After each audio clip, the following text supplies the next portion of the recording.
নমস্কার প্রিয় বন্ধু মিডিয়ায় আপনাদের স্বাগত এবং আপনারা দেখছেন প্রিয় বন্ধু বাংলা সত্যের সন্ধানে সর্বদা আমি শুদ্ধশীল। বন্ধুরা, বেশ কিছুদিন আগে রাজ্যে এসেছিলেন বিজেপির কেন্দ্রীয় স্বরাষ্ট্রমন্ত্রী অমিত শাহ এবং তিনি তখন দলীয় বৈঠকে রাজ্যের নেতাদের কাছে জানিয়েছিলেন যে 2024-এর যে লোকসভা নির্বাচন আসতে চলেছে সেই লোকসভা নির্বাচনে বাংলা থেকে বিজেপি 42টার মধ্যে 35টা আসন টার্গেট করছে এবং সেই সংখ্যক আসন জেতানোর জন্য এই রাজ্যের নেতাদের ঝাঁপাতে হবে।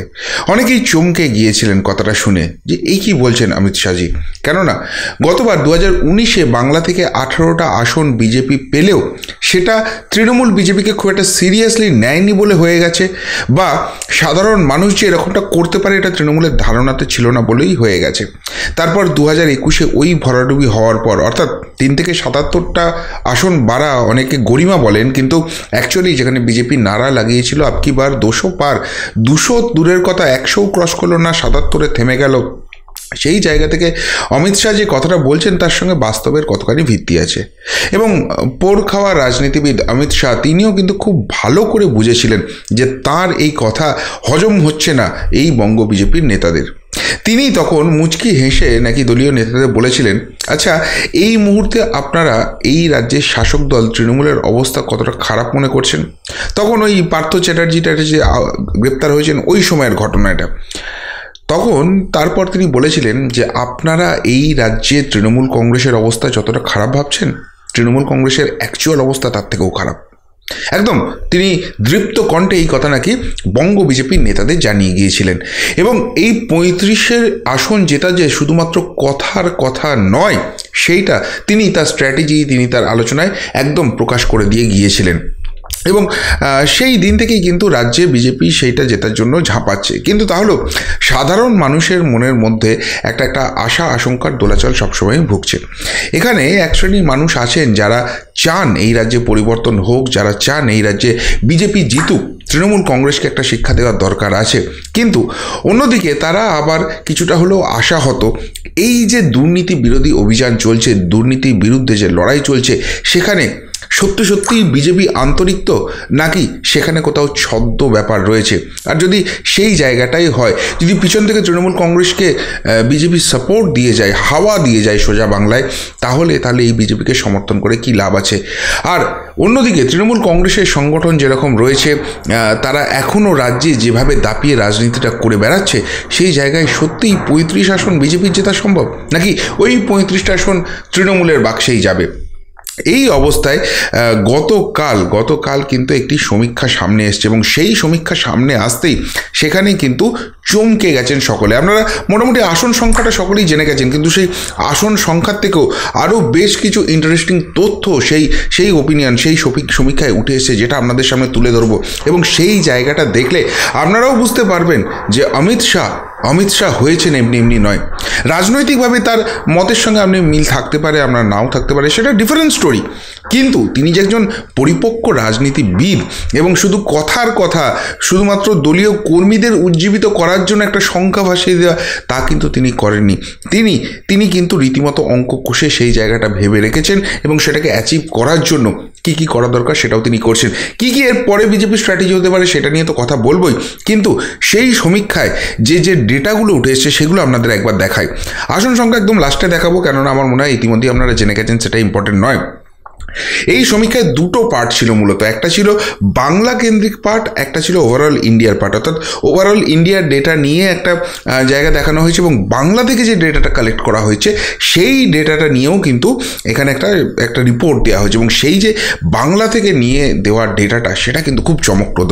বিশেষ করে আমরা যারা সেফোলজি ভালোবাসি, আমরা যারা এই ওপিনিয়ন এক্সিট পোল নিয়ে আলোচনা করতে ভালোবাসি, সেটা নিয়ে চর্চা করি, তাদের কাছে কিন্তু খুব ইন্টারেস্টিং লেগেছে। আমি অনেকের সঙ্গে কথা বলছিলাম এটা নিয়ে, তারাও কিন্তু একমত যে অমিত শাহ কিন্তু হাওয়ায় ভাসিয়ে দেওয়া কথা বলেননি।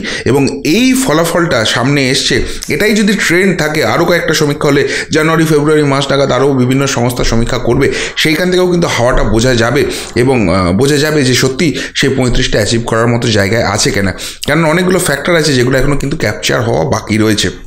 যাই হোক, প্রথম প্রশ্নটাই যেটা ছিল যে সেটা কিন্তু বাংলা কেন্দ্রিক প্রশ্ন ছিল। সেখানে বলা হচ্ছে যে বিজেপি 2024 সালের লোকসভা নির্বাচনে বাংলায় মমতা বন্দ্যোপাধ্যায়কে চ্যালেঞ্জ জানাতে পারবেন।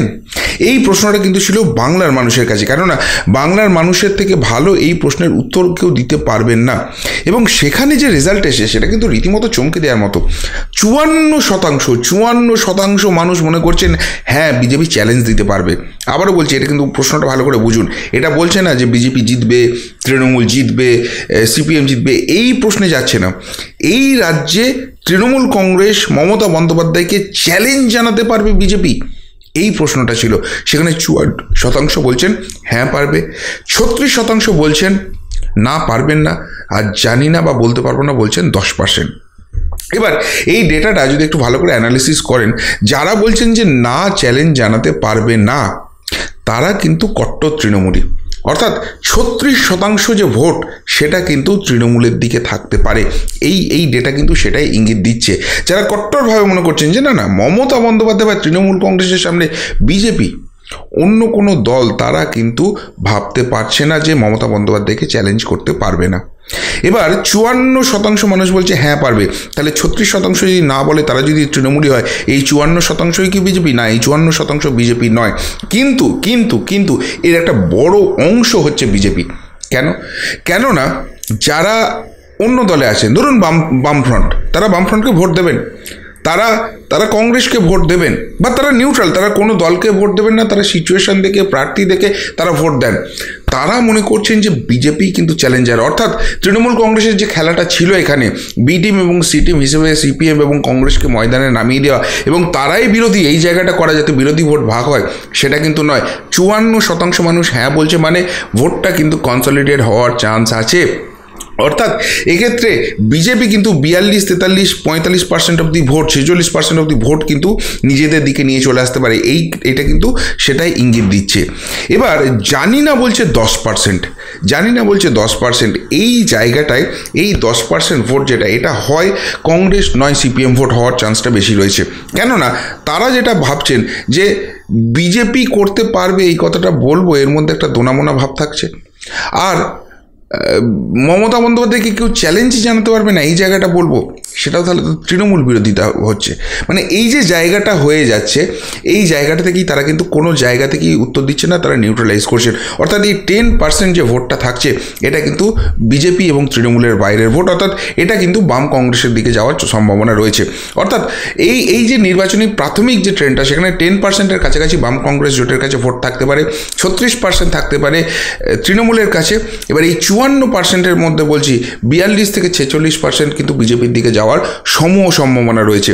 এবার বাকি যে অংশটা রয়েছে, অর্থাৎ 54% যদি হয়, তার মধ্যে 42% বিজেপি পেল ধরে নিলাম, তাহলে 12% ভোট পড়ে রয়েছে। এই ভোটটাই কিন্তু ডিসাইডিং ফ্যাক্টর হয়ে যাবে। এরা যদি বিজেপির আন্তরিকতা বোঝে বিজেপিকে ভোট দেবে, সেক্ষেত্রে বিজেপি বহু সিটে বাজিমাত করবে। এরা যদি শেষ মুহূর্তে গিয়ে বোঝে যে না তৃণমূলের বিরোধিতা ঠিক, বিজেপি আন্তরিক নয়, এরা তৃণমূলকে ভোট দিলে সেই অঙ্কটা তৃণমূলের পক্ষে চলে যাবে। আবার এরা বামফ্রন্ট এবং বিজেপি, এই তৃণমূল এবং বিজেপি দুটো জায়গাতেই যদি তারা তাদের অসহায়তা প্রকাশ করে, সেটা কিন্তু ওই বাম কংগ্রেস জোটের দিকে চলে আসতে পারে। ফলে এইটা একটা কিন্তু ডিসাইডিং ফ্যাক্টর হয়ে যেতে পারে, যেটা কিন্তু খুব ইম্পর্টেন্ট ডেটা। অর্থাৎ প্রাইমারি যে বিজেপির উপর আস্থার ট্রেন্ড এই বাংলার মানুষে, সেটা যে পজিটিভ ইন্ডেক্সটা আসছে, সেই জায়গা থেকে এটা নিশ্চিত বিজেপি কিন্তু অ্যাডভান্টেজ জায়গা থেকেই শুরু করবে। এটা গেল নাম্বার 1 কোয়েশ্চেন। নাম্বার 2 কোয়েশ্চেন যেটা ছিল, সেটা কিন্তু সর্বভারতীয় ক্ষেত্রে ছিল, এবং সেখানেও কিন্তু মমতা বন্দ্যোপাধ্যায়ের জন্য একটা বড় ধাক্কা রয়েছে।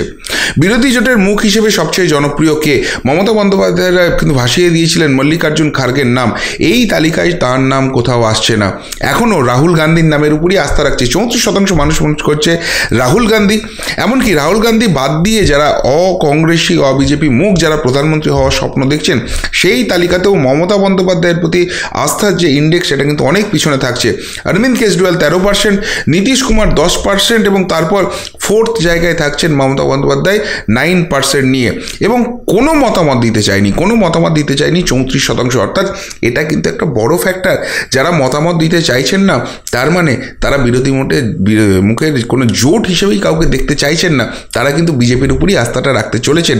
এবং যারা বিজেপি বিরোধী, তারা কিন্তু ভাবছেন যে রাহুল গান্ধী এখনও এই দেশে অনেক এগিয়ে রয়েছেন, এই আঞ্চলিক দলগুলো অনেক পিছিয়ে রয়েছে এবং সেই আঞ্চলিক দলগুলোর তালিকাতেও মমতা বন্দ্যোপাধ্যায়ের ঠাঁই অনেকটা পিছনে হচ্ছে। ফলে এই 42 দিদিই প্রধানমন্ত্রী, এই যে অস্ত্রটা, সেটা কিন্তু এবারে নির্বাচনে তৃণমূল কংগ্রেসের জন্য ভোঁতা হয়ে যাচ্ছে। এবং যে মুহূর্তে তৃণমূল কংগ্রেসের এই যেটা সর্বভারতীয় স্তরে ক্ষমতার জায়গাটা, সেইখানের এক্সপেকটেশনটা জিরো হয়ে যাচ্ছে, মমতা বন্দ্যোপাধ্যায়কে প্রধানমন্ত্রী বানানোর স্বপ্নটা জিরো হয়ে যাচ্ছে, সেই ক্ষেত্রে কিন্তু ভোট বাক্সে তাদের ভোটারদের এফেক্ট করানোটা অনেক টাফ হয়ে যাবে এবং তার ফলে বহু সিটে কিন্তু বাজিমাত করে ফেলতে পারে বিজেপি। কেননা আগের প্রশ্নটা যদি দেখালাম, সেখানে কিন্তু বিজেপিকে চ্যালেঞ্জার হিসেবে মনে করছেন 54% মানুষ। এই জায়গাটা কিন্তু খুব ইম্পর্ট্যান্ট হতে চলেছে।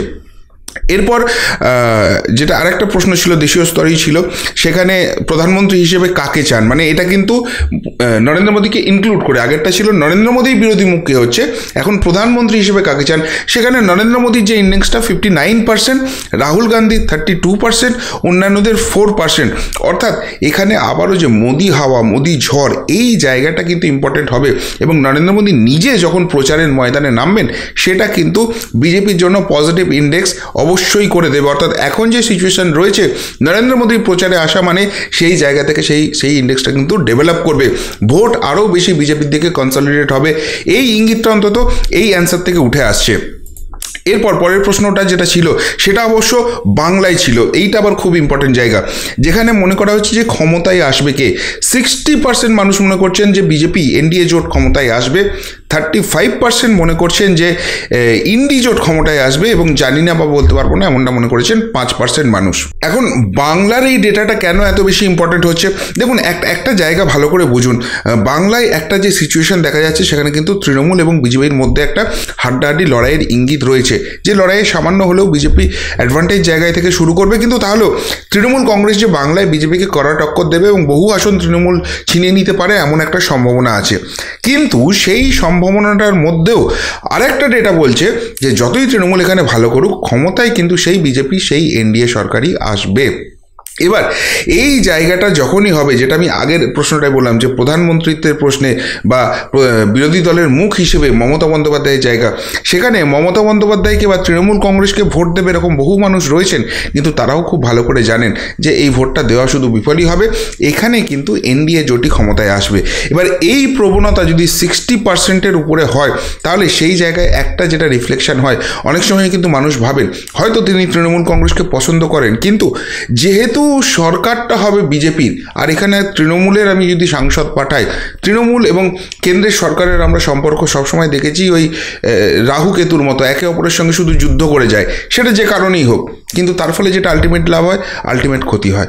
কেননা যে কেন্দ্রের প্রকল্পগুলো রয়েছে বা সেখানকার সাংসদ এলাকায় কিন্তু সেই জায়গাগুলো পাওয়া যায় না, এবং এইটা আবার বিজেপির জন্য পজিটিভ ইন্ডেক্স হয়ে যাওয়ার একটা বড় সম্ভাবনা রয়েছে, যে কেন্দ্রে বিজেপি ক্ষমতায় আসছে, এনডিএ জোট ক্ষমতায় আসছে, এখানে তৃণমূলের সাংসদ থাকবে, তাহলে ওই মহামৈত্র কল্যাণ ব্যানার্জিদের মতো গিয়ে শুধু ঝগড়া করবে, এখানের জন্য কিছু নিয়ে আসতে পারবে না, এই কেন্দ্রের জন্য কোনো উন্নয়ন হবে না।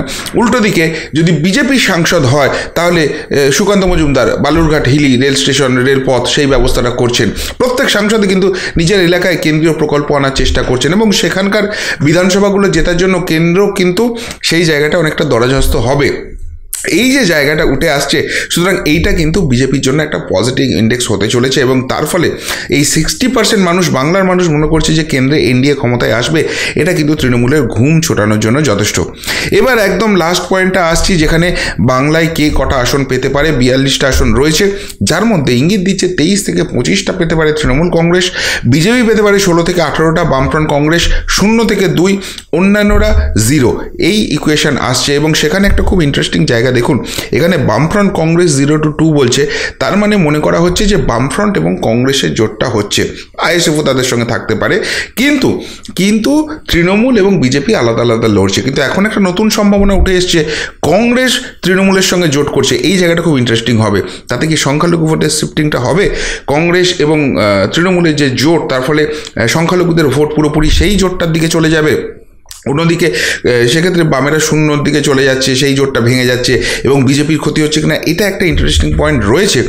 কিন্তু আরেকটা জিনিস এখানে ভেবে দেখুন, যে এখনই যে হাওয়াটা রয়েছে, এখন এই বিজেপির বিরুদ্ধে অনেক ক্ষোভ। এক, কারা প্রার্থী হবেন ঠিক নেই। দুই, যারা রাজ্য নেতা রয়েছে তাদের মধ্যে কোন্দল রয়েছে, বিভিন্ন গোষ্ঠীর খবর উঠে আসছে। তিন, এখানে যে দুর্নীতির বিরুদ্ধে লড়াই হচ্ছে সেখানে নরেন্দ্র মোদী অমিত শাহকে মার্কস দিতে এখনও রাজি নন এখানকার জনতা। তারা ভাবছে যে কোথাও গিয়ে তাদের মদতেই এখনও প্রভাবশালীরা বাইরে ঘুরে বেড়াচ্ছে। চার, যেটা ইম্পর্টেন্ট সেটা হচ্ছে অযোধ্যার রাম মন্দির, সেটা কিন্তু হয়নি। সেটা হওয়ার পর কিন্তু নতুন করে একটা হাওয়া উঠবে, হিন্দুত্বের হাওয়া উঠবে, হিন্দু ভোট কনসলিডেট করবে এমনটাই মনে করা হচ্ছে। 5 নম্বর যেটা হচ্ছে সেটা নরেন্দ্র মোদী অমিত শাহরা প্রচারে আসবেন, এবং নরেন্দ্র মোদী প্রচারে আসা মানে কিন্তু অনেক আসনের খেলা ঘুরে যাবে। এবং আরেকটা বড় ফ্যাক্টর যেটা কালকের পর থেকে আরও ইম্পর্টেন্ট হয়েছে সেটা হচ্ছে এই যে গীতা পাঠের আসরটা নরেন্দ্র মোদীকে ছাড়াই এত বড় একটা আসর করা হয়েছে, সেখানে হিন্দু ভোট কনসলিডেট হওয়ার কিন্তু একটা বড় ইঙ্গিত দিচ্ছে। এবং তার পাশাপাশি যেটা হচ্ছে যে সেখানে তৃণমূল কংগ্রেসের গায়ে হিন্দু বিরোধী এই তকমাটা লেগে যাচ্ছে, এই ফ্যাক্টরটা কতখানি ভোটে কাজ করবে সেটাও কিন্তু ইম্পর্টেন্ট। কিন্তু এই সমস্ত ফ্যাক্টরকে বাইরে রেখেও এখন এই মুহূর্তে দেখা যাচ্ছে 16 থেকে 18 হচ্ছে বিজেপি। এবার 2019-এর সঙ্গে যদি কম্প্যারিজন করেন বা 2021-এর সঙ্গে যদি কম্প্যারিজন করেন, বিজেপি 2019-এ 18টা আসন জিতেছিল, তার মধ্যে বাবুল সুপ্রিয় ওখান থেকে পদত্যাগ করলেন আসানসোল থেকে, সেখানে উপনির্বাচন হলো, তৃণমূল কংগ্রেস জিতলো এবং কীভাবে জিতলো সেটা আর নতুন করে আলোচনায় আনছি না। 17 হলো। অন্যদিকে অর্জুন সিং তিনি বিজেপি ছাড়লেন, তিনি তৃণমূলে চলে গেলেন, 16টি আসন তাদের হাতে রয়েছে এবং তৃণমূলের দাবি অনুযায়ী তার সেই আসনগুলোর মধ্যে অনেকগুলি নাকি টলমলো করছে, যে কোনো দিন 8-10 জন এমপি, বিজেপি এমপি তৃণমূলে জয়েন করে যাবেন, আমরা শুনে থাকি মাঝে মাঝেই তৃণমূলের মুখে। সেই জায়গা থেকেও কিন্তু গতবারে যেটা আসনের কাছাকাছি বিজেপি ধরে রাখছে, নাম্বার 1 পয়েন্ট। নাম্বার 2 পয়েন্ট যেটা হচ্ছে যে এই বিজেপিকে এত ভাঙানোর পরেও বা 2021-এর যে ফলাফল তৃণমূল কংগ্রেস করেছিল সেই জায়গা থেকে যদি এই রেজাল্ট দেখেন, তারা কিন্তু অনেকটা ব্যাকফুটে আছে। এখনই তাদের 23 থেকে 25টা দেখাচ্ছে, এরপর তৃণমূলের কিন্তু পজিটিভ পয়েন্ট কিছু দেখা যাচ্ছে না। সেই মমতা বন্দ্যোপাধ্যায় প্রচার করবেন, সেই অভিষেক বন্দ্যোপাধ্যায় প্রচার করবেন, উল্টো দিকে তাদের বিরুদ্ধে নেগেটিভ পয়েন্ট অনেকগুলো। ইতিমধ্যেই অনেকগুলো হেভিওয়েট নেতামন্ত্রী জেলে গেছে, যত দিন যাবে এই গ্রেপ্তারি তত বাড়বে, এবং এই গ্রেপ্তারি হওয়ার পর তাতে যে বিজেপির যে জনপ্রিয়তা তাতে টাল খেয়েছে তা নয়, বরং বিজেপি জনপ্রিয়তা পজিটিভ হয়েছে, এবং যে নামগুলোকে সর্বোচ্চ প্রভাবশালী হিসেবে ভাবা হচ্ছে সেইগুলো গ্রেপ্তারি হলে কিন্তু সেই হাওয়াটা আরও বেশি চরচর করে বিজেপির দিকে বাড়বে। সুতরাং এই জায়গা থেকে তৃণমূলের পজিটিভ নেম, তৃণমূল ম্যাক্সিমাম ওই 23 থেকে 25-এ রিচ করতে পারে, অথচ বিজেপি যেখানে দাঁড়িয়ে আছে সেখান থেকে তাদের জন্য কিন্তু 7-8টা ফ্যাক্টর রয়েছে যেগুলো পজিটিভ ইন্ডেক্স হিসেবে যেতে পারে। ফলে অমিত শাহ যে অঙ্কটা দিয়েছিলেন যে 35 সিটের, হয়তো শেষ অবধি 35 হবে না হবে জানি না, সেটা তো জনতা জনার্দন ঠিক করবে, ইভিএম বক্স খুললে বোঝা যাবে। কিন্তু এখনই প্রাইমারি ইন্ডেক্সে যেটা আসছে এবং যে পজিটিভ ফ্যাক্টরগুলো দেখা যাচ্ছে সেগুলো যদি অ্যাড অন করা হয় তাহলে এইটুকুনি বলা যেতে পারে অমিত শাহ কিন্তু কাঁচা অঙ্ক করেননি, তিনি শুধু কথার কথা বলেননি। 35, হ্যাঁ এই মুহূর্তে দাঁড়িয়ে হয়তো বিজেপির জন্য শক্ত লাগছে, কিন্তু যদি এইটা ট্রেন্ড হয়, এটা টেন্ডেন্সি হয়, অমিত শাহ যেটা বলে গিয়েছিলেন সেই 35-এর কাছাকাছি কিন্তু যাওয়াটা অসম্ভবও এই মুহূর্তে দাঁড়িয়ে মনে পড়ছে না। ফলে তৃণমূলের আশঙ্কা যেরকম বাড়ছে তেমনই কনফিডেন্স কিন্তু বাড়বে বঙ্গ বিজেপির, যে এই অঙ্ক, এই ক্যালকুলেশন কিন্তু অনেক ভেবেচিন্তেই করা ছিল এবং এটা অ্যাচিভেবল, এবং সেই অ্যাচিভেবল জায়গা থেকে যদি তারা অ্যাচিভ করতে না পারেন তাহলে তো অবভিয়াসলি রাজনীতির ময়দানে অনেকটা তারা পিছিয়ে যাবেন, যেটা কোনো সময়ই চাইবেন না। ফলে কালকের এই সমীক্ষা কিন্তু তৃণমূল শিবিরে যেরকম আশঙ্কার মেঘ ঘনিয়ে দিচ্ছে তেমনই কনফিডেন্স বাড়াচ্ছে বিজেপিকে নিয়ে। তবে ফাইনালি আপনাদের জিজ্ঞেস করব যে এই যে সমীক্ষার রেজাল্ট, সমীক্ষার ডেটা, এইটা নিয়ে আপনারা নিজেরা কতটা কনফিডেন্ট, এটা কতখানি বাস্তবের কাছাকাছি রয়েছে, নাকি এটা এখনও বাংলার হাওয়াটা ধরতে পারেনি? উত্তরটা অবশ্যই কমেন্ট বক্সে কমেন্ট করে জানাবেন। এখনকার মতো এখানেই শেষ করলাম, ফেরত আসছি নতুন প্রতিবেদন নিয়ে খুব তাড়াতাড়ি। ভালো থাকবেন, সাথে থাকবেন, পাশে থাকবেন। নমস্কার।